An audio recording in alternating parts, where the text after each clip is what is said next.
We live in a fantasy world, a world of illusion.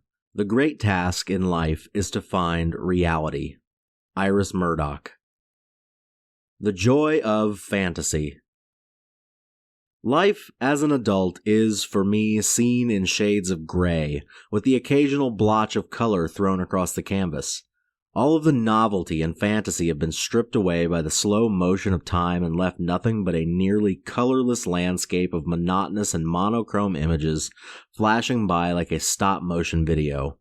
Nothing is new, nothing is bright, and nothing is ever as beautiful as it was when I was a child, caught in the throes of pure unadulterated fantasy. I see my children caught in that fantasy world every day, and without lying to them, I try my hardest not to strangle that fantasy. I try to nurture it, to build it upon a foundation of hope and love and trust, and most of all, reality, because I want them to be able to grow up and hold on to that feeling of fantasy and novelty, but I want it to be built on something that isn't going to come crashing down, something that isn't actually a fantasy. I want it to be built on reality. Now, I have a feeling you know where I'm going with this. Religion is a way for adults to hold on to a bit of fantasy, to retain a chunk of childhood.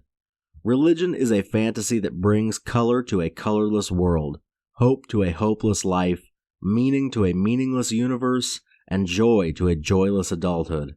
It is essentially the same thing as that feeling that I get when I watch Lord of the Rings or Game of Thrones, except believers cannot differentiate between what is reality and what is fantasy. They genuinely believe that they are characters, no matter how small or insignificant, in a grand story of universal importance. They are able to feel childlike joy because they aren't truly living with both feet in reality. With one foot in reality and one foot in fantasy, they are able to function in the real world and yet believe things that, as Sam Harris put it, should not have survived an elementary school education. Now, I usually disparage religion. I call it a system of predatory delusions that is the ultimate contributing force of evil in the world today, and I stand by that. But it also has the benefit of bringing joy to billions of people, and trillions in the past. And I wouldn't take that joy away for anything. I would just transfer it from being based in fantasy to being based in reality, or at the very least having people recognize the fantasy for what it is.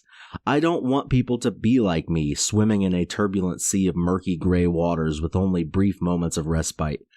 I want the world to be bright, warm, peaceful, and joyful, but I want it to be that way without people having to hold on to the fantasies of Bronze Age goat herders or first-century peasants.